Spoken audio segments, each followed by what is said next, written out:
Gloria al Señor, amados hermanos, Dios les bendiga. Les saluda la hermana Gloria Paredes desde su canal Reflexiones Cristianas y doy gracias al Señor porque Él nos da la oportunidad una vez más de poder compartir con ustedes la palabra del Señor.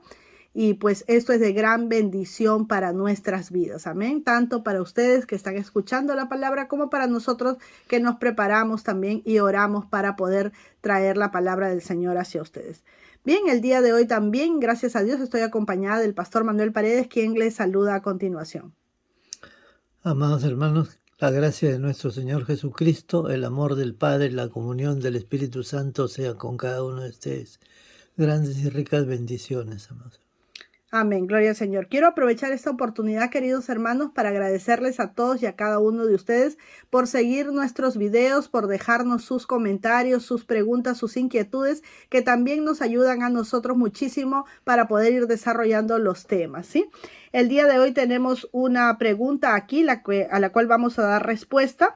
Es una pregunta muy interesante de una de nuestras seguidoras. Dios bendiga a nuestra hermana Ruby por participar también aquí con nosotros. Ella dice, nos saluda y dice, tengo una consulta. Quería saber qué diferencia hay entre la Biblia cristiana y la Biblia católica. ¿Por qué hay un libro Macabeos, por ejemplo, en la Biblia católica y en la Reina Valera no? Muchas gracias. Vamos a responder a esta pregunta, para lo cual voy a invitar al pastor para que nos diga cuál es la diferencia que entre la Biblia católica y la Biblia cristiana evangélica.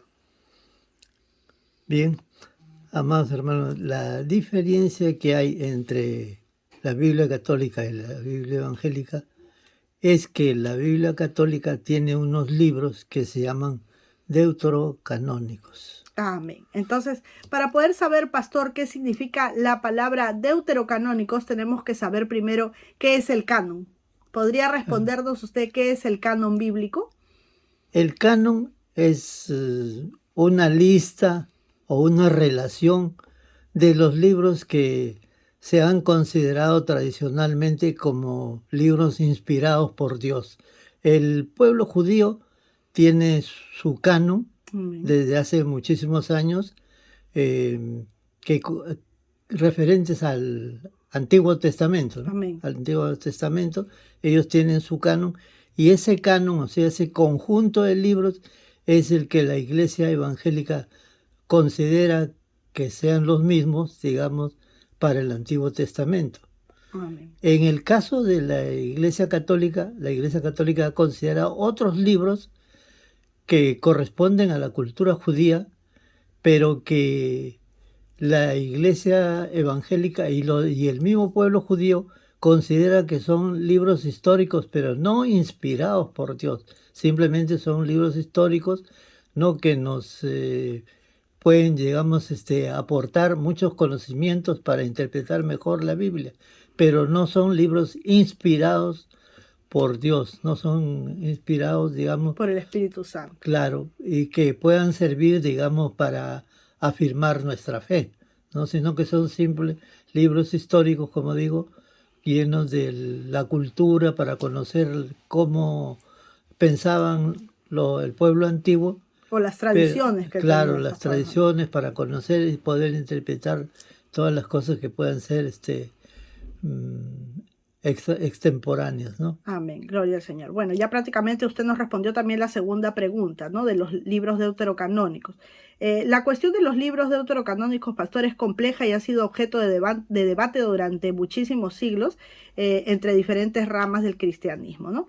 Pero quiero decir algo, es importante comprender que el término deuterocanónico se refiere a los libros que han incluido la Iglesia Católica en su Biblia, por decirlo así, pero que no están en la Biblia protestante. Pero en sí, ¿qué quiere decir la palabra deuterocanónico, pastor? Que está deutero es fuera. Quiere decir que está fuera del canon que reconoce el pueblo judío y que reconoce la Iglesia evangélica, que como tales. O sea, creo que usted tiene la lista, hermano, para mayor referencia de cuáles son esos libros. Aquí están, como nos hacía la pregunta también nuestra seguidora, ¿no? Hay algunos libros que tiene la Biblia católica y no la Biblia cristiana evangélica o la Biblia protestante, como se le llama, ¿no? Estos libros son Tobías, Judith, Barut, Sabiduría, Eclesiástico, Macabeos o Primera de Macabeos y Segunda de Macabeos, ¿no? Esos son los libros. Efectivamente, como decía, esos son libros históricos que nos cuentan muchos hechos históricos, guerras, todo que han habido en el pueblo judío. Pero es importante reconocer que los libros que están en el canon judío y en el canon evangélico son exactamente los mismos libros que tiene la Iglesia Católica, a excepción de los que estamos considerando deuterocanónicos, que solo considera la Biblia católica. En eso está la diferencia, pero la Biblia es la misma. Sí, la misma, la que se considera solamente que tiene unos libros extra, digamos. Exactamente. Amén. Muy bien. ¿Qué opinión le merece a usted, pastor, que algunos, en vez de llamar a los libros deuterocanónicos, que son aquellos que no tenemos nosotros en nuestra Biblia, pero que tiene la Biblia católica, se le llama libros apócrifos? ¿Está bien llamarlos de esta manera? Y si no está bien, ¿por qué no se debería llamar de esta manera? Yo creo que no es correcto llamar libros apócrifos, porque apócrifo quiere decir falso. Amén. Y en realidad los libros que ha incluido la Iglesia Católica no son libros falsos, son libros no inspirados por el Espíritu Santo. Pero no falsos. Pero no falsos, son libros históricos, muy importantes, diría yo, para leerlos y tenerlos como libros de consulta, ¿no? Para poder entender mejor la cultura oriental, la cultura judía. Y eso nos puede ayudar a interpretar correctamente la Biblia. Pero no son libros inspirados por el Espíritu Santo, vuelvo a decir, y por esa razón es que no están en el canon, o sea, en la relación de libros considerados libros inspirados por Dios, que son los libros que nos van a conducir rectamente para una relación con Dios, ¿no? Que esa es la parte importante. Digamos que no nos servirían como un alimento espiritual, sino como ejemplo, porque tengo entendido que son biografías, son hechos históricos, narrativas, ¿no? Exactamente. Bien, entonces, algo importante que quisiera recalcar aquí para todos nuestros hermanos católicos también, no se trata de que sean libros con error, no se trata de que sean libros falsos, sino que tienen diferentes perspectivas, ¿no? Son vistos desde otro punto de vista, nos sirven, como usted decía, para poder decir así, para ampliar un poco más nuestro conocimiento en la cultura, por ejemplo, ¿no? Que tenían ellos en aquel tiempo, ¿verdad? Bien, vamos entonces a desarrollar otra parte de este tema tan importante. Bien, quisiera mencionar por qué la iglesia protestante, o cuál es la razón que tiene la iglesia protestante o evangélica. Bueno, nosotros los católicos más nos conocen como protestantes, ¿no? Por eso utilizo esa palabra. Pero en realidad, bueno, nosotros nos llamamos a nosotros mismos evangélicos, ¿no? Porque llevamos el evangelio, el mensaje de salvación. Cristiana. Así es, la iglesia evangélica cristiana. Bueno, la razón por que las iglesias evangélicas no consideran estos libros como revelados por Dios se basan principalmente en 4 puntos, pastor. La primera sería la autoridad de las escrituras. Las iglesias evangélicas creen que la Biblia se compone de 39 libros del Antiguo Testamento y 27 libros del Nuevo Testamento, Amén, los cuales se consideran inspirados por Dios, como usted dijo, ¿verdad? 66 libros, entonces, inspirados por Dios, escritos por hombres, pero inspirados por Dios. Amén. Amén. Amén. Bien. Otro punto sería las lenguas originales, ¿no? Los libros deuterocanónicos, o los que decíamos que trae la Biblia católica, que no los tenemos nosotros, fueron escritos principalmente en griego, mientras que el Antiguo Testamento original fue escrito en hebreo y arameo. Esto lleva a algunos a cuestionar su origen y su autoridad. Otro punto sería el canon judío, que es lo que nos recordaba el pastor al inicio. Los judíos, que fueron los primeros receptores del Antiguo Testamento, nunca consideraron estos libros como parte de su Biblia. Los deuterocanónicos. Los deuterocanónicos, claro está, vale recalcar. El siguiente punto sería la tradición y la autoridad. La Biblia católica se basa en una tradición más amplia, trayendo estos libros, ¿no? a su grupo de libros ya establecido, y los protestantes por su parte consideran que la Biblia es la única fuente de autoridad. ¿Así es, pastor? La única fuente de autoridad de los libros que consideramos inspirados por el Espíritu Santo. Y también vale recalcar aquí y recordar el valor espiritual y literario que tienen estos libros deuterocanónicos, estos libros que repito que no trae la Biblia cristiana evangélica, pero que sí trae la Biblia católica. Tienen un gran valor espiritual y literario, pues estos libros, como usted nos decía, contienen enseñanzas morales, que es lo que hoy a la sociedad le hace tanta Amén. falta, ¿no? También enseñanzas espirituales y literarias que son de un gran valor. Entonces, es importante también no leerlos. consideradas inspiradas por el Espíritu Claro, Santo. no consideradas como un mandato directo de Dios o como una ordenanza que pueda hacernos conectar con Dios de alguna manera. Pero no está mal leerlos, no es nada falso, no es nada que pueda hacer daño. Al contrario, es algo que aporta a nuestras vidas, ¿no? Bien. En resumen, amados hermanos, la cuestión de los libros deuterocanónicos es una cuestión compleja que, como dije al comienzo, se debate entre las diferentes ramas del cristianismo. Pero hoy estábamos respondiendo a la pregunta que nos hacía nuestra seguidora y pues hemos podido recopilar esta información y hemos podido traerles a ustedes una respuesta que queríamos que sea bastante sencilla, para poder también edificar sus vidas con el conocimiento que tenemos de la palabra de Dios que está en nuestras manos, amados hermanos. Dice la palabra del Señor que toda la escritura, toda la que pertenece al canon, es inspirada por Dios y útil para enseñar, para corregir, para redarguir, para instruir en justicia, con la finalidad, con el único propósito de que el ser humano, el hombre de Dios, el que haya decidido seguir los pasos de Jesucristo, sea preparado para toda buena obra. Qué maravilloso. Entonces empecemos a valorar la palabra del Señor, empecemos a atesorar, como nos dice ella misma, la palabra del Señor, hagamos la disciplina, desarrollemos la disciplina de poder leerla cada día, de poder escudriñarla, de poder meditar en ella, porque esta es la herencia más preciosa que el Señor nos ha dejado, conocer su voluntad. Y lejos de estar diciendo quién tiene más libros, quién tiene menos libros, cuáles son y cuáles no son, empecemos a leer la Biblia, amados hermanos. ¿Qué nos podría decir usted de esto, pastor? A leer la Biblia, que volvemos a repetir, cuyos libros son inspirados por el Espíritu Santo y que sirven para formar la doctrina cristiana, que sirven, digamos, para conocer a Dios, porque solamente a través de la Sagrada Escritura vamos a conocer a Dios.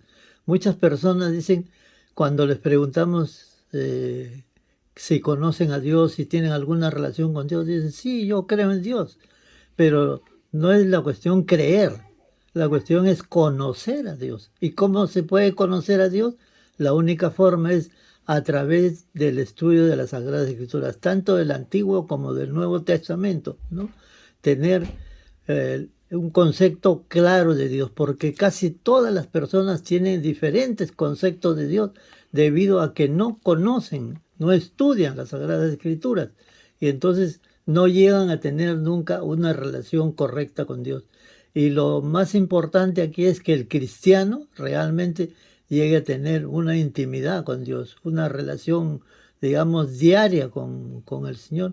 Y esa relación no se trata solamente de una vida religiosa, de oración, de ayunos, no de vigilia, como dicen, sino de una relación diaria de nuestra manera de ser, de nuestro comportamiento, ¿no? De nuestra forma de relacionarnos con el prójimo, ¿no? Que lleguemos a conocer la voluntad de Dios, cómo quiere que actuemos en cada área de nuestra vida, porque el Evangelio es algo cotidiano, no es algo de 2 horas en el culto. Claro, la vida cristiana es como se llama, es una vida práctica, es una vida que tenemos que el cristianismo estarlo poniendo en todos los actos de nuestra vida, ¿no? A la hora de trabajar, a la hora de estar con nuestra familia, ¿no? A la hora de almorzar, en fin. Tenemos que comportarnos como cristianos. Pues, hay muchos que se llaman cristianos, pero nunca oran para tomar el desayuno, para almorzar, digamos, ¿no? Se van a acostar y nunca oran. Entonces, ¿qué tipo de relación pueden tener con Dios? ¿O qué conocimiento pueden tener de Dios si no tienen amistad con Él? Porque no han leído las Sagradas Escrituras. La acción más errónea, digamos, de un cristiano es no tener conocimiento de la Sagrada Escritura. Cuando leemos la Sagrada Escritura, comenzamos a saber cómo actúa Dios, cómo es su manera de pensar. Y ahí nos damos cuenta por qué es tan importante que Dios nos haya dado reglas morales, nos haya dado principios, nos haya dado valores, nos haya dado virtudes, que están todas en las Sagradas Escrituras, a través de todas las historias, ¿no? De todos los profetas y personajes, digamos, que Dios ha utilizado para escribir la Escritura. Ahí encontramos, digamos, las enseñanzas, ¿no? La exhortación que Dios hace a los pueblos, ¿no? Entonces, Amén. por ese desconocimiento y por no obedecer los mandamientos de Dios es que el pueblo, la nación, los países ahora están en una situación totalmente decadente, degradante, deprimente, ¿no? En una situación de empobrecimiento moral, de degradación moral, diría. Así es. Eso sucede porque no se lee la Sagrada Escritura y por no se pone en práctica la palabra de Dios. Gloria al Señor. Bien, amados hermanos, como siempre el tiempo se pasa volando, pero quiero leer algo que tengo aquí entre mis manos que es muy importante, ¿sí? Nos dice, ¿por qué es importante el canon bíblico? Dice, el primer punto, nos da certeza sobre la autoridad de la Biblia, pues nos asegura que los libros que están incluidos en el canon son los que fueron inspirados por Dios. El segundo punto, porque nos ayuda a distinguir la Biblia de otros libros religiosos, pues nos permite saber qué libros son parte de la Biblia y cuáles no lo son. Y el tercer punto sería porque nos proporciona una base sólida para nuestra fe, pues nos da un marco para nuestra comprensión de Dios y su voluntad. En resumen, el canon bíblico es una lista de libros que se consideran parte de la Biblia y que tienen autoridad para nuestra fe. Su formación fue un proceso histórico complejo, pero nos da certeza sobre la autoridad de la Biblia y nos proporciona esa base sólida para el desarrollo de nuestra vida espiritual. Amados hermanos, pues si les gustaría saber algo más acerca de este tema o tienen alguna pregunta relacionada con la Biblia o cualquier duda que ustedes tengan, ya saben que en la parte de abajo de los comentarios allí pueden escribirnos cualquiera de sus preguntas o cualquiera de sus inquietudes. Para ya terminar, voy a invitar al pastor una vez más para que nos haga un comentario que se quedó todavía en él y yo lo interrumpí. Así que adelante, pastor, díganos. Bueno, quería hacer hincapié en que es muy importante que nosotros conozcamos la Biblia. Por eso es que los pastores y los líderes cristianos insistimos constantemente a que las personas que están bajo nuestro cuidado lean diariamente la palabra de Dios. Amén. Tengan un pleno conocimiento de esta palabra por medio de la cual el Señor nos guía, nos dirige, ¿no? Nos orienta a andar conforme a sus instrucciones que Él a través de toda la Sagrada Escritura ha dado, instrucciones morales, instrucciones de comportamiento sexual, de la manera de alimentarnos, ¿no? De la manera también de cuidar nuestro cuerpo, en fin, ha dado toda una serie de normas para que podamos vivir correctamente. Amén.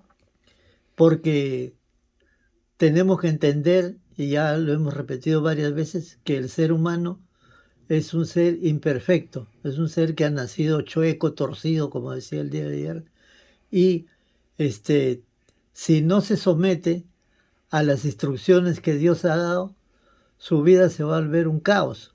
Amén. Su vida va a ser totalmente desordenada, y ese es el fruto que estamos cosechando actualmente. Amén.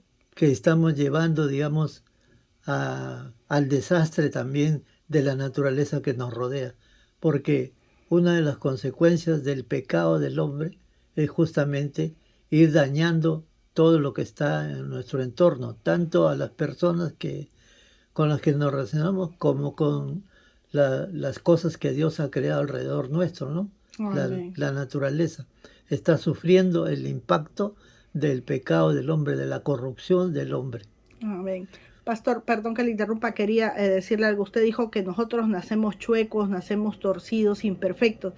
Es decir, en estos tiempos, pero la creación de Dios fue perfecta cuando cuando Él creó a Adán y Eva, nuestros primeros padres, como se dice, ¿no? En el huerto del Edén los hizo perfectos, pero el pecado es lo que ha corrompido al ser humano. Perfecto. Hoy en día sí nacemos con esa naturaleza imperfecta. Quería recalcar eso. Claro, la creación de Adán y Eva fue perfecta, pero a raíz del pecado es que vino toda la corrupción y toda la degradación, ¿no? Y a partir de ahí, todos los seres humanos tenemos una imperfección, tenemos una tendencia al pecado, una tendencia a autodestruirnos, ¿no? Porque lo que está pasando en estos momentos es que el hombre justamente está autodestruyéndose y con él destruyendo la naturaleza, ¿no? Esa es una de las consecuencias del pecado. Y todos creemos que podemos corregir todos los defectos que hay en la naturaleza. Estamos grandemente equivocados. El único que puede corregir esto es nuestra amistad con Dios, volvernos a Dios, arrepentirnos a Dios, cambiar totalmente de actitud, someternos a la voluntad de Dios. Eso es lo que podría arreglar y corregir la vida que nosotros llevamos actualmente, ¿no? Amén, gloria al Señor. Entonces, pastor, debemos hacer una conciencia profunda de lo importantísimo, diría yo, que es leer la palabra de Dios, entenderla, conocerla, guiados por el Espíritu Santo, porque todo lo que pretendamos hacer, por más bueno que parezca, por más inteligente y sabio que parezca, si no está conforme a lo que Dios ha establecido en su palabra, siempre nos va a destruir, siempre nos va a dañar, ¿no? Y me sorprende cómo es que el ser humano quiere hacer cosas buenas con un buen sentimiento, ¿no? Con un buen deseo en el fondo de su corazón, pero como se aparta de la voluntad de Dios, termina siendo algo que a Dios no le agrada, ¿no? Porque como usted decía, ahí en la Biblia está la razón para todo, la fórmula perfecta para todo. Incluso a veces pretendemos adorar a Dios, pretendemos servir a Dios, pero si no lo hacemos exactamente como Él lo estipuló, exactamente como Él lo dice, terminamos dándole la adoración a quien no la merece, terminamos sirviendo a quien no lo merece, ¿no? Porque dice, no podemos servir a dos señores, o amaremos a uno y aborreceremos al otro, ¿no? Exactamente. El problema es que el hombre quiere arreglar las cosas a su manera, ¿no? Dejando de lado las instrucciones, la guianza de Dios. Y el hombre nunca puede hacer las cosas mejor que Dios. Por eso yo tengo un texto favorito que dice, sea Dios veraz y todo hombre mentiroso. O sea, todo hombre es imperfecto. Todo lo que el hombre haga siempre va a resultar en una imperfección. Mas si hacemos lo que Dios dice, siempre todo va a resultar benéfico para el hombre, ¿no? Amén, gloria al Señor. Es tan sencillo y fácil, pero el ser humano se aparta de Dios pretendiendo hacer las cosas bien. Amén. Gloria al Señor, pues ahora sí se pasó el tiempo súper rápido, amados hermanos. Se quedaron muchos puntos que aquí con el pastor estábamos viendo, queremos seguir tratando, así que ya más adelante estaremos compartiendo con ustedes el tema también de cómo podemos adorar a Dios, cómo debemos adorar a Dios, cómo debemos darle a Él toda la gloria y toda la honra. Esto es muy importante porque la adoración y la alabanza a Dios pues es lo que nos acerca a Él, lo que nos hace comunicarnos con Él, desarrollar esta relación íntima. Y si tú quieres ser un verdadero adorador en espíritu y en verdad, déjamelo en los comentarios y estaremos desarrollando este tema sumamente importante. Dios los bendiga, se despide de ustedes el pastor Manuel Paredes. Que Dios los bendiga, amados hermanos. Gloria al Señor. Dios les bendiga también. Los leo en los comentarios y ustedes nos escucharán en un próximo video si Dios lo permite. Bye, bye.